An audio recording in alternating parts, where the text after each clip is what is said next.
I don't know, either you have to be completely intoxicated or I don't know what to listen to that. So unfortunate. Poor kids. So happy that Krishna saved my brain to some extent. I mean, what they're exposed nowadays.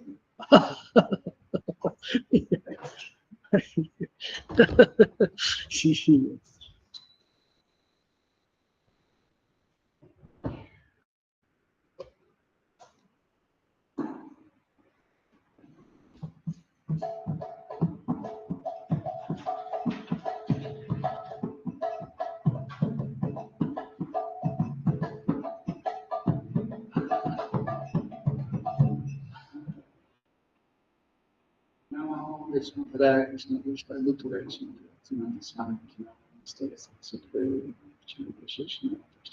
Shankha, Krishna, Chaitanya, Govindas, Yoga, Hare Krishna, Krishna, Krishna,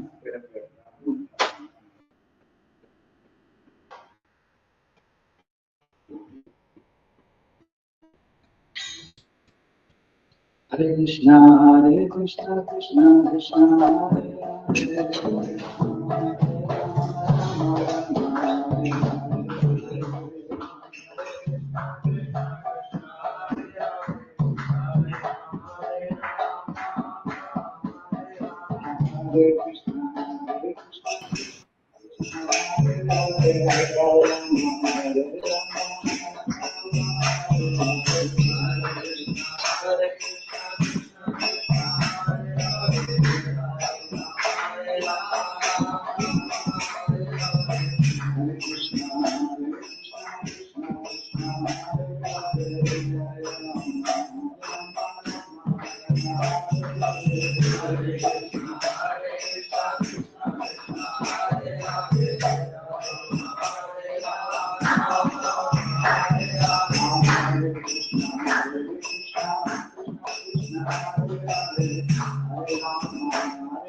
Karma Sindhu Dinabam Pate Gopasha Gupta Kantara Namaste Dr. Kanchana Govinda Vrindavaneshwari Krishna Jai. So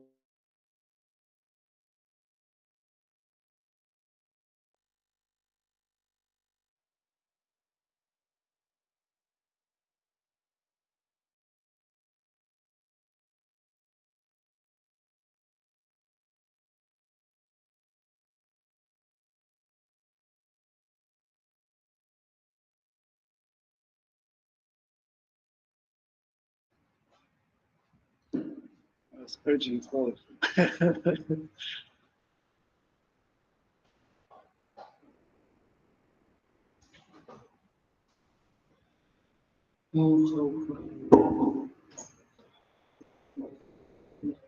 Jai Shri Krishna Chaitanya Shri Adbhuta Hari Krishna Krishna Krishna Krishna Om Namo Bhagavate Vasudevaya Namo Bhagavate Vasudevaya Namo Bhagavate Vasudevaya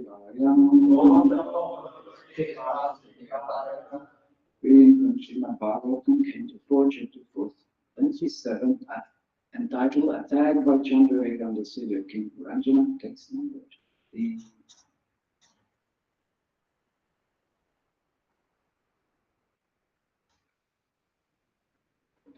Bhagyanatmano loke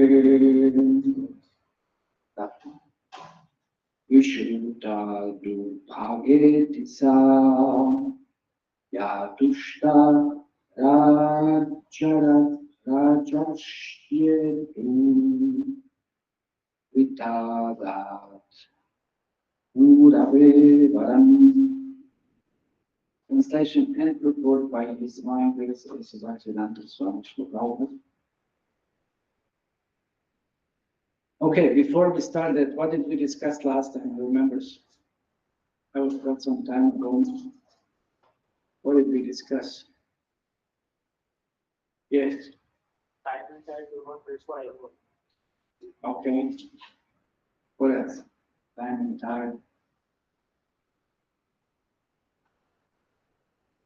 Nobody remembers. Last time? Ah. No mixing. No mixing. Yes. Of what? Chili and pakora and mixing. No mixing. Yes, also this, and also of really emphasized on how to, how good it would be. What was the predominant subject? Who remembers that? That's the term. What was the predominant subject of discussion? Shiva, what nonsense you're doing?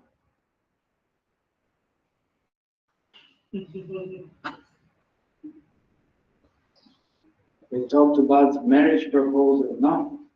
What was the marriage proposal? No, I don't remember that. See?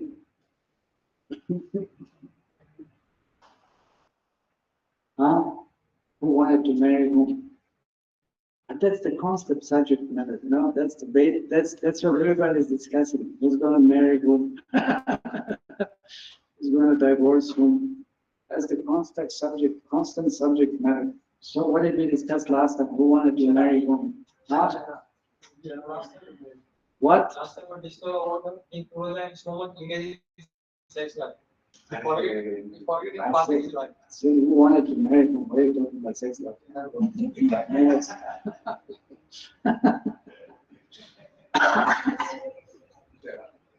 Jarasandha. No, that is Jara. Jara was the witch. She joined Jarasandha. Sandha means to join. Jara was the name of the witch. Rakshasa. Okay, here's the different one. Here is the Jara, which means the daughter of formidable time, and whom she wanted to marry.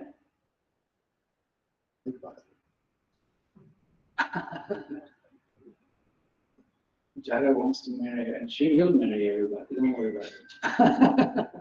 Nobody can escape. Can anyone escape old age? But she will marry everyone. She'll try to catch everybody. But this time, whom she wanted to catch? Who knows that? Huh? King Puranjana, wrong? He'll catch King Puranjana. King Puranjana is a small line for Jara. Whom else she wanted to marry? And later on, because that person refused her, she'll curse him. But that curse will be blossomed. Right? Who is that? Who is the most important devotee mentioned in Srimad Bhagavatam. Wrong answer.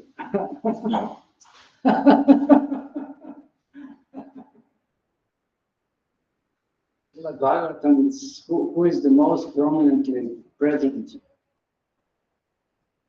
You put it this wrong way. Okay, good guess, but wrong answer. Yeah. Huh? Where's your hand? We have hands. Good. Yes, Narada Muni. So Jara wanted to marry Narada Muni. Anyway, that will come. Okay. Let's see here now what's going on. The daughter of time, Jara, was very unfortunate. Consequently, she was known as Durbhanga. Durbhaga. Okay, so which means ill-fated. However, she was once pleased with a great king. And because the king accepted her, she granted him a great benediction. Okay. She married the king. Okay. Now let's see.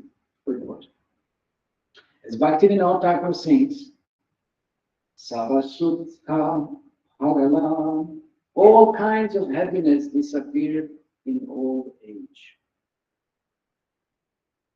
No more happiness, the old age. You may think, oh, I'll get my grandsons and I this, and I get my pension, and I'll get settled, and then I will be happy. Not many people think like this. But actually, old age, all the happiness is gone. They're deprived of it.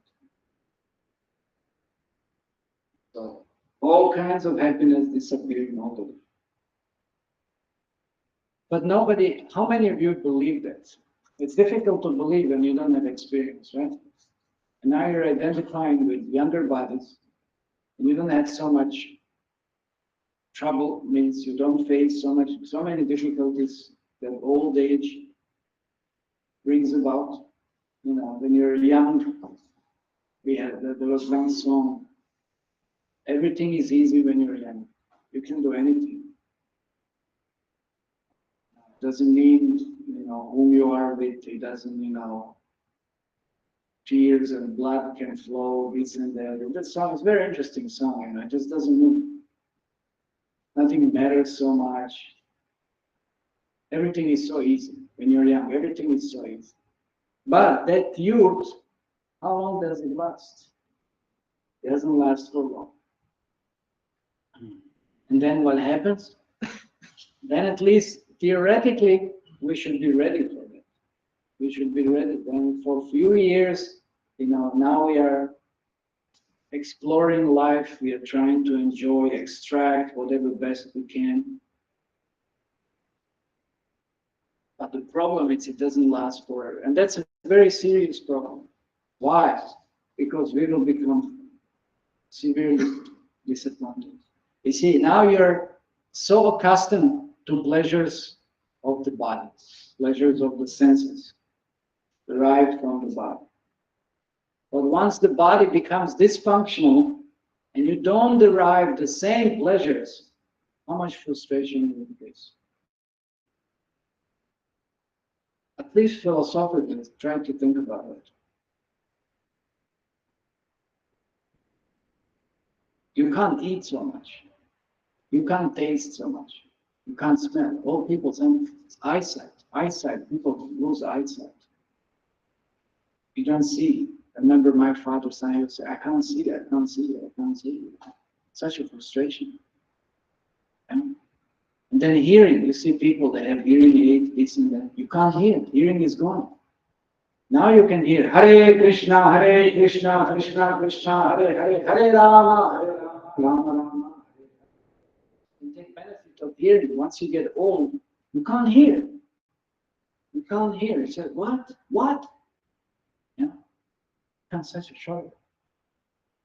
Everything else becomes a difficult. So now when we get a chance, that when our senses are fully active, to take advantage of devotional service. No, we reject devotional service. We neglect devotional service. And then what we are doing, we're trying to gratify senses, we're trying to waste our time and energy on some trivial sensual experiences. And that is the frustration. That is the frustration that now you can't understand so much. Of course, some fortunate people do understand Bhogeshwara Prasaktanam Tayapahita Chetasam. That any sensual pleasure, it brings misery at the end. That's why the wise men don't indulge in it. But most of the people, they don't understand. Say, what's wrong? What's wrong in gratifying senses? But you don't understand because you will identify with this. It will be so difficult for you to identify with anything else later. It will be so strongly bodily conscious. And when you don't get from your body what you used to get, how enormous frustration that is going to be. Wow. You're used to so many things. Think about a few examples. Let's say you're used to, how many of you are using lift? Lift, elevator, whatever you want to call it. How many of you are using it? You're building or something? No. You have to go to your building. Like we were in Vadala Center, it's on 13 floors. 13th floor. And you're used to lift. And then one day, no more electricity. Now what do you want to do? What a frustration. You want to walk every now and then, you have to get out, you have to purchase something, you have to go to job or to study, you have to do whatever you want to do. You'll have to start walking up and down. What a frustration. Actually, it's going to be very healthy. That's a different thing. But what a frustration. Why? Because you're used to lift. You're just used to pressing buttons. And it doesn't happen now. You understand how conditioned we are to certain facilities? And we think our body is facilitating our happiness? And when it doesn't respond, when something that you're used to, it doesn't respond, what is the reaction?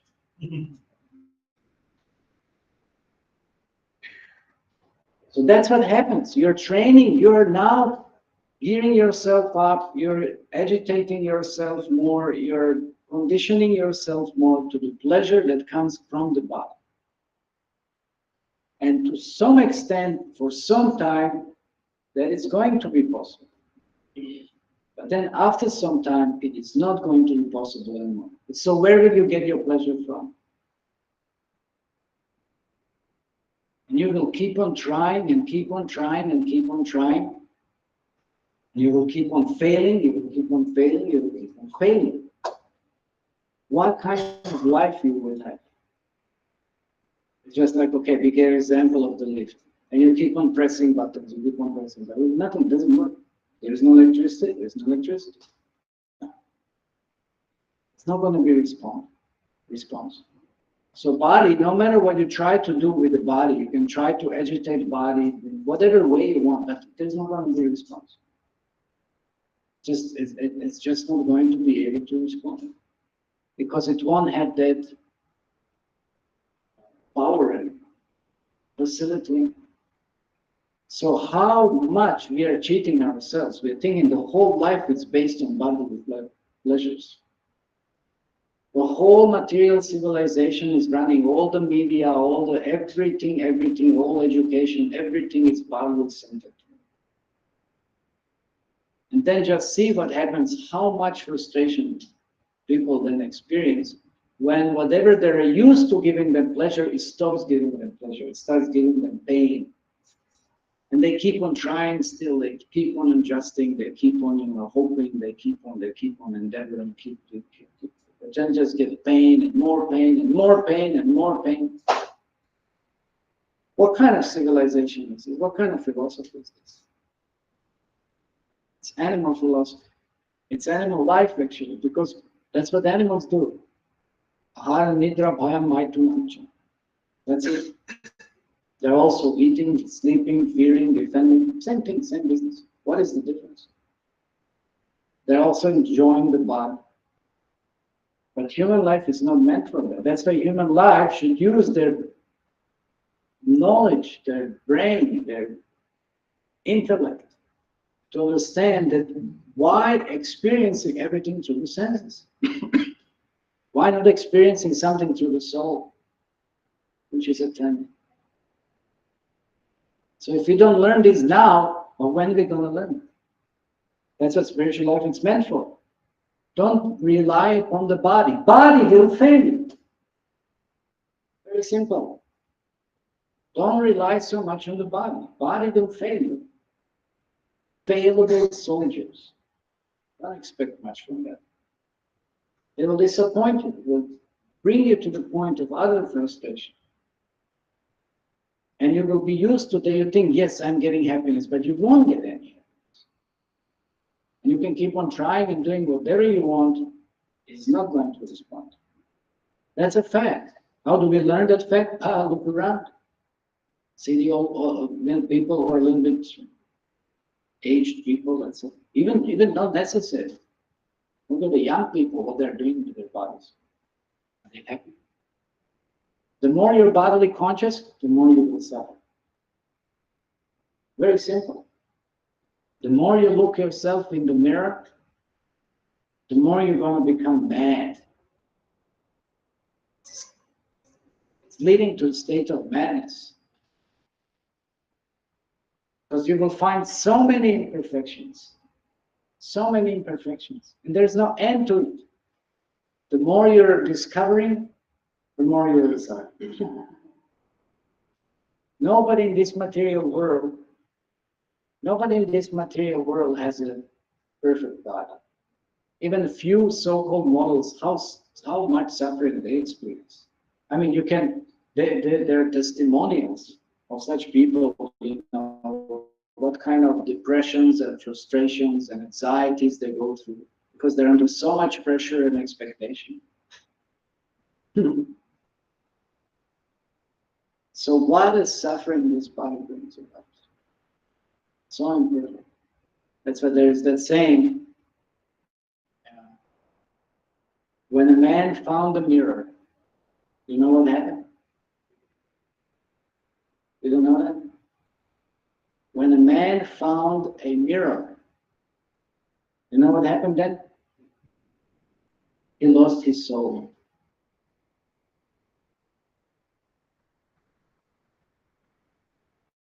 You got it? When a man found a mirror, lost his soul. Found a mirror and lost his soul. Shiva, you got that? It's too philosophical. Very good. And then you didn't get it. Oh. Okay. Did anyone understood what we said? You didn't understand. Okay. Do we have any mirror? Mobile? Okay. So you found the mirror. You hold the mirror. What do you do with the mirror? You're looking at what? Huh? What is the self? That's what you think it's self, but it's not. You're looking at the body. So you found the mirror. It means you discovered the body. Then what did you lose? So, because you become bodily conscious. You become bodily conscious. So when you are bodily conscious, can you be soul conscious? No way. No way. And when you're soul conscious, can you be bodily conscious? I mean, of course, you have to be soul conscious. That would be very nice. But then you're not bodily conscious. You don't worry about this body so much. Just take care of it as much as necessary. But you don't become distracted. You don't become discouraged. You don't become depressed. You don't become mad. Big difference. So what kind of civilization, what kind of philosophy do you want to follow? You want to follow bodily conscious philosophy, or you want to follow spiritual philosophy? That's a choice that we have, that we are so fortunate. Most of the people in this world, 99.9 whatever percent, they don't know this. They don't know this. So Prabhupada said, there's so many universities, they're teaching so many different things. Where is the university which is teaching about self? It doesn't exist. So then what kind of education is that? don't know anything about ourselves. We don't know anything about ourselves. And we're just studying dead matter. That's all. We're just studying about death. Death and death. That's it. What about life? Where does the life come from? What is life? What kind of life then that is? If we don't know anything about it. That's what we should study. That's what we should learn. That's what Srimad Bhagavatam is meant for. Nirmatsaram Satam. Nirmatsara. Those who are non-envious, those who are really seeking for the absolute truth. And how many of those there are? Handful. Very few. So that's what we should know. We should know about the soul. That's the real self. There's one very nice story in Upanishads. There was one king of the demons. His name was Virochan. And there was king of the demigods. Who's king of the demigods? Shiva. Huh? Are you sure? So then both of them wanted to know about what is self. So they went for an educational program. They approached toward Brahma. Then Brahma said, fine, I will teach you. I will tell you what a self is. But first of all, you have to do some tapasya. You have to become a little bit purified. And you have to, of course, show some appropriate attitude so that you can learn. That's the Vedic culture. That's the Vedic principle. You just don't acquire knowledge. What is the use of that knowledge if you don't learn the principles, you don't know the ethics, you don't know the values, you don't become purified, you don't learn how to serve, become humble, have respect for authority? What can you learn at such kind of state? So that's why they performed severe austerities for 1,000 years.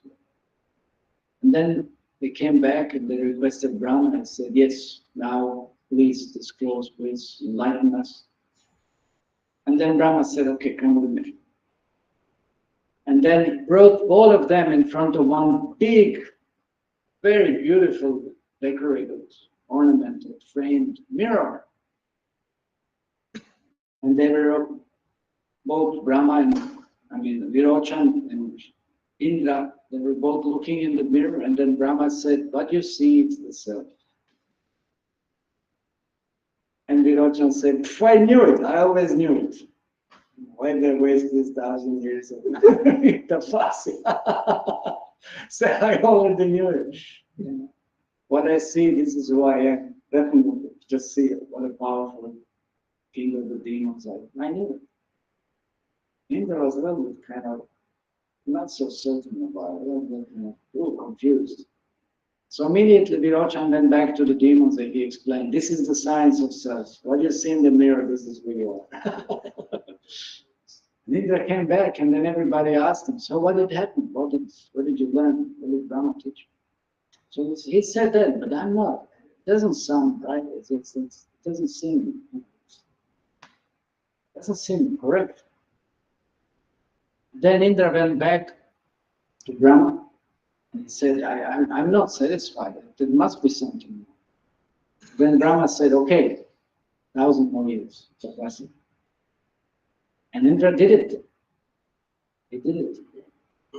Then Brahma said, when he came back, he said, whatever you feel, whatever you emotionally experience, whatever thoughts you have, this is what the self is. Then Indra again, anyway, to cut the story short, again he wasn't satisfied. It's a little better, but it's not really what I think it should be. Then again he went to Brahma, and again Brahma told him to do tapasya. And then Indra again did tapasya, and then he came back, and then Brahma said, okay, what is the self? The soul is the self. Then he taught him the science of the soul. Then Indra was enlightened. So see, but that's the difference. See, that's the difference between those who have demoniac nature, and that's the difference between those who have devotional nature. Those who have devotional nature, they can be taught. They can be taught the real science of the self. But those who are demons, that means who just real gross hedonists. You know what means hedonist? Anybody knows what means hedonist? Hedonist means real hardcore sense enjoyers. Just really think I'm the body and I have to have the, as much sex as possible or as much this as possible, whatever it is. That's a demoniac nature.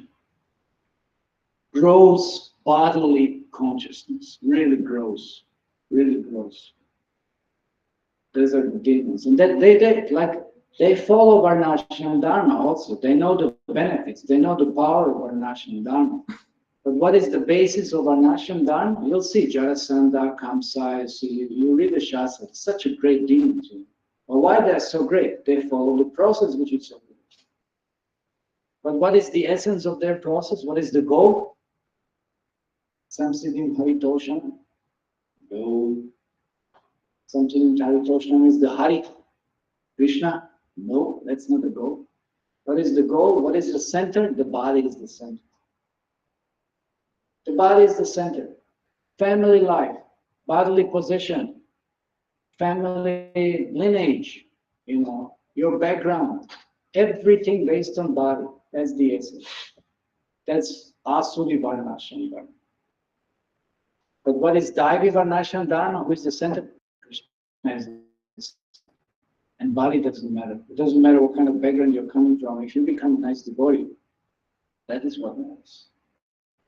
So that's Daivi. So you see the difference? So they're so bodily conscious. So Brahma, for Brahma, it didn't make sense to teach them something they don't want to learn. That's the whole point. They just don't want to know about the essence. They just want to remain in ignorance and exploit and enjoy the body. It's a bodily consciousness. But those who are seriously interested in spiritual life, those who have divine nature, at least some spark of it, they will be interested in knowing about the soul. But you see, all the religious systems, more or less, even predominantly throughout the world, what is the focus upon? It's the body. It's the body, the background, it's just bodily consciousness. Where is the knowledge about spirit? No. So that's the big difference. So that's what we hopefully should be somewhat conscious that we are not these bodies. We are not what you're seeing in the mirror. We're not that. That it's temporary. That's just temporary vehicle, temporary machine. Don't expect too much out of it. Don't be too attached to it either, because the more attached you are, the more you will suffer, because it won't last. That's how we started this discussion. Don't hope that it's pleasures. It will just bring you more and more suffering. So don't entertain overly this body, just as much as it's required, and then focus on the soul. Focus on the real self. That is the advice that Shastra is giving us. So that's why all kinds of happiness disappear in old age. All kinds of happiness. Even in the youth, the body, how often body responds? How well the body responds? It also has so many limits. So many limits. Of course, if you dull it, if you get intoxicated, if you get, of course, you can be intoxicated by many other things, not just by the certain substances. You can be intoxicated, just like when Kunti said, Janma Ishwarya Shruta Shvibhira Edamana Adatma. You can be intoxicated by wealth, birth, good studying skills or something. You can be intoxicated by so many things like this. But how long does that last? How long any of this does last? And it has an effect. It doesn't have for long, for some period of time. And then what? Then what? So that's why old age is a source of trouble. So consequently, no one likes old age for Jara. Because Jara, as the daughter of time, is known as a most unfortunate daughter.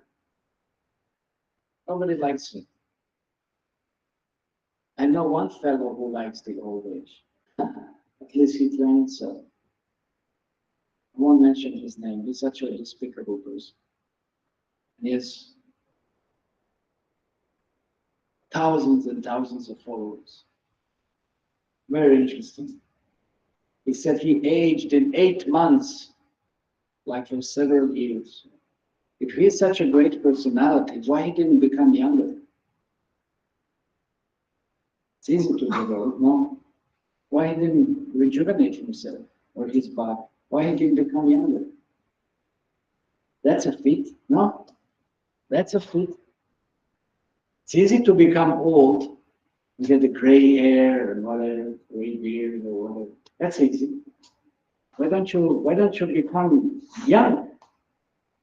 That's something that yogis really always can do. Contradiction.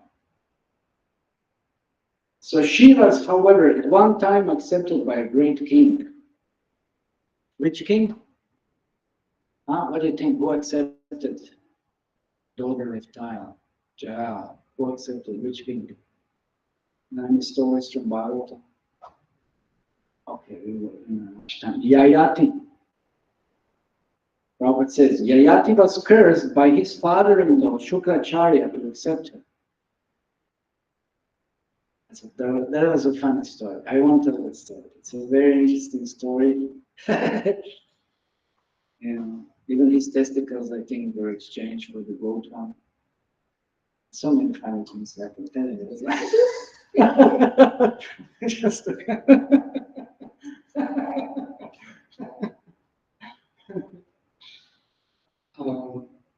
so when Shukracharya's daughter was married to King Yayati, one of her friends named Samnishta went with her.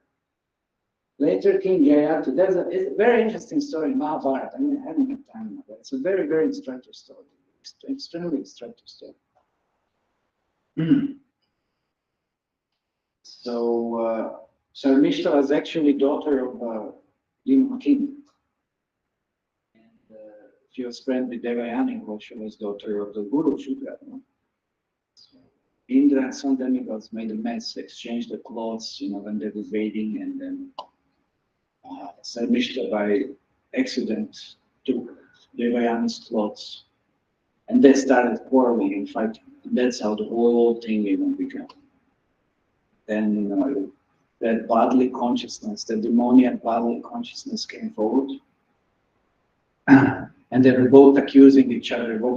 Sarmishta said, we are the kings, we are maintaining you, you Brahmanas are just beggars, this and that.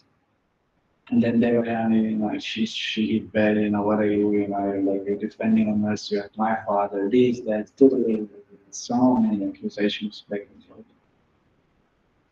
So then finally she would never come back to the city, and then Shukracharya also said, if my daughter doesn't come, then I'm also not coming, I'm gone. Then demons realized without Shukra, who is reviving me, everybody has the science of Sanjivani and everything else, we're lost. So then he pacified Sarmishta and said, okay, please become her maidservant. For sake of all the demons, please make that second person. So then she agreed, and then that's how she came along with her in marriage to King Yayati. He proposed, Sarmishta pushed Devayani in the well. And that she was saved from that dry well. King Yayati was passing hunting. And he heard the sound and he, pulled by. As soon as you give your hand to any girl or something like this, that means marriage. It's accepted just like a marriage. If you hold someone by the hand.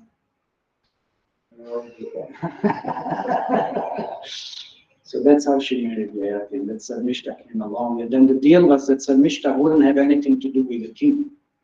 She was equally qualified, which is, it's very qualified. She would be just like a maidservant. And only Devayani would have children. She had children. Then one day she was passing through a big garden and she saw some kids running towards the she was walking along with the king and they ran towards the king, said, Father, what is this? And she was like, oh, they call you father? Who is this? And he was pretending he doesn't know that, but it was obvious. He couldn't hide. Then she found out, and said, so Mishka's the sons. And then it was big mess. And she found out, and then Yayati was cursed to become old. Shukracharya. That curse took place. And he had 5 sons. And then he requested, because he made a very, very powerful statement. This is a statement you will hopefully hear very often and hopefully try to memorize it very deeply.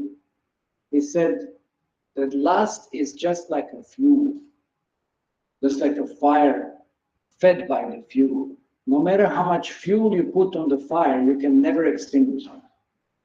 So that's lust. So very, very powerful realization. So don't never ever entertain the lust. Makes no sense. It will just always be fueled and not satiated.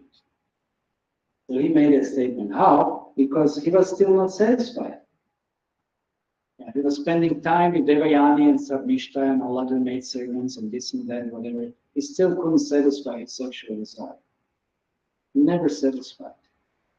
So then he was cursed, and then he still wasn't satisfied.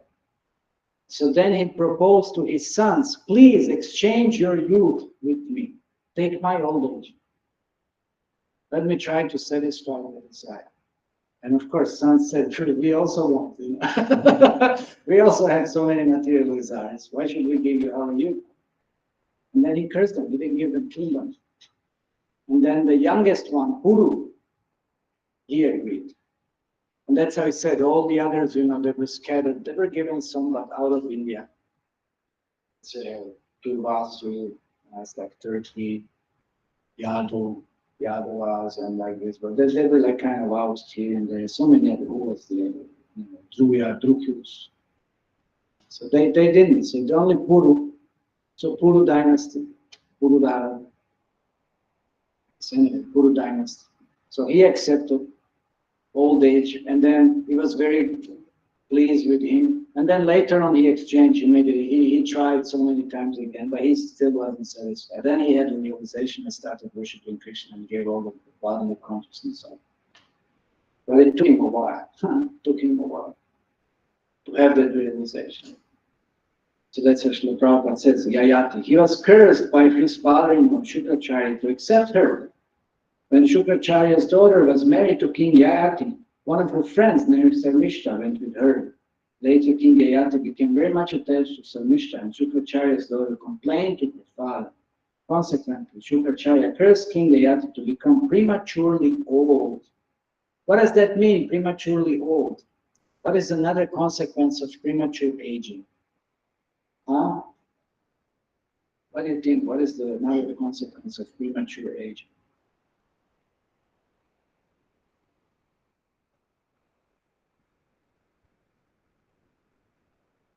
Too much sex life. Very simple. That's another. That's also a literal consequence. Too much sex life. All the luster, all the strength, all the virility, all the life force. It's wasted. It's wasted. So King Yayati had 5 beautiful sons, and he begged all his sons. Okay, Darko is telling us this. To exchange their youth for his old age. No one agreed except the youngest son, whose name was Puru. Upon accepting Yayati's old age, Puru was given the kingdom. It is said that 2 of Yayati's other sons, being disobedient to their father, were given kingdom outside of India, most probably Turkey and Greece. The purport is that one can accumulate wealth and all kinds of material opulences, but during old age, one cannot enjoy them. Very interesting point, you know? Why are you working? Working so hard. That's what they say. You're working so hard, you're wasting your life, you're breaking your health so that in the old age you have money to, you know, spend it for your health. That's the thing. Why not living a balanced life? Common sense, spiritual existence. Why? I know one boy who was working so hard. Very unfortunate case. And he wouldn't have listened to me. He was very ambitious to achieve something in his career. And he worked like more than 12 hours a day, and plus he studied for some higher courses also. He hardly slept. And this was going on for a few months, maybe a year old. He managed, you know, it was like really so much passion, he was pushing so much, he was really ambitious. And that was more than 10 years ago. And then his health broke. And he got this chronic fatigue syndrome. Hellish. Hellish. Sometimes he wasn't even able to get out of the bed for a toilet or something. Still today he suffers. He cannot do any work. No energy. No energy. Just can't do anything. He has a strong body. No energy. You can see chronic fatigue syndrome. Heavy, heavy, heavy. And a few cases like this. You know, when you overdo it, you get into the extreme like this. This is really heavy. Still till today, he tried so many things, tried everything. From Ayurveda to this to that, he tried so many things he tried. He can't restore his health. For what? For some stupid passion. And he was given advice so many times, but he wouldn't listen. Just wouldn't listen. So what to do? So, you know, you sacrifice your youth, then what? And then even if you gain something, then you have to spend it to restore. You can't restore it back. Once something's broken, you can't restore it back. It's never going to be the same. Very unfortunate. So one should not wait for old age in order to become Krishna conscious. That's a Sloka concept. Don't wait for old age. Old age means so much trouble. You want Krishna consciousness? What did Prahlad Maharaj said? Start from beginning of life. Not, what is that nonsense? Why you want to be, you know, so many times you hear, why wasting, now you want to be Krishna conscious. Now you study, now you work hard. Later, when you get old, you retire, then you come to temple or something. So unfortunate, so unfortunate. They don't understand. Krishna consciousness, it's eternal. It's the most blissful, it's the most beneficial. Why to delay something like that? Should delay everything else, but don't delay Krishna consciousness. So don't wait for an old age to become Krishna conscious. Krishna conscious right now. So due to invalidity of old age, one cannot make progress in Krishna consciousness. Opulent, he may be material. Okay, any questions or comments? So Jaya called that king, Yayati, and now he was on the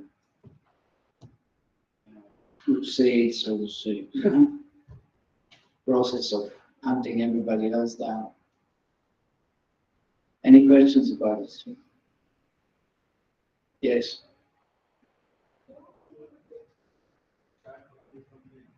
I told Starbucks, I didn't say that Prabhupada said this. Prabhupada Maharaj said it, so I just repeat it. So how to manage your expenses? How to manage expenses? What expenses you have? Huh? For eating. You know what Srimad Bhagavatam said? Don't the birds eat? Big elephants, they have nothing to eat. Yeah, but. There's no but. If there is yeah, there is no but. Huh? Yeah. They're animals. So the point is, if Krishna provides for the animals, why are you going to provide for you? Why are you so bodily conscious and so faithless? No, that's the point. But again, but. But head, you know. There's no but.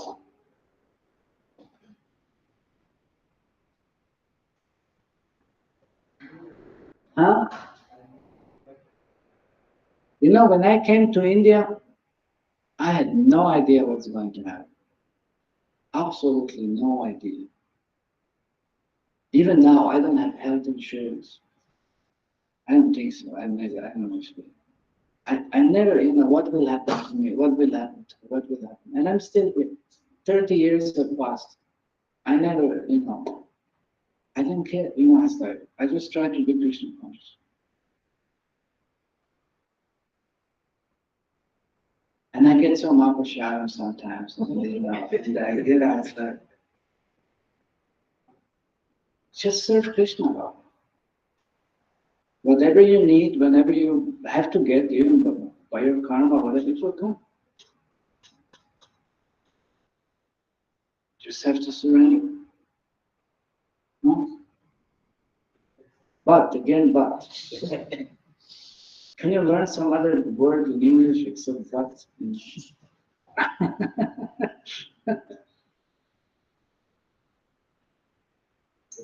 Mind doesn't accept, but then you have to keep that kind of knowledge.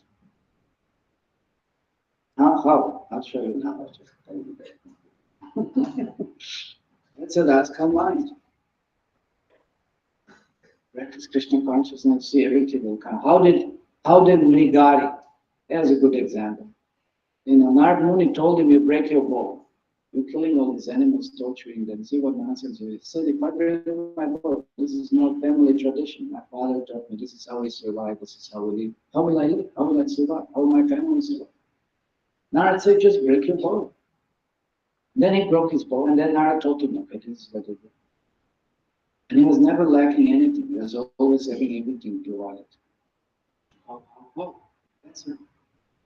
Just surrender. Then you will see.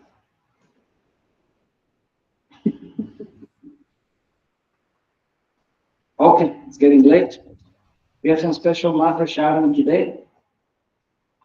We will see what it is, two different types of mercy. You see how it comes, how it can.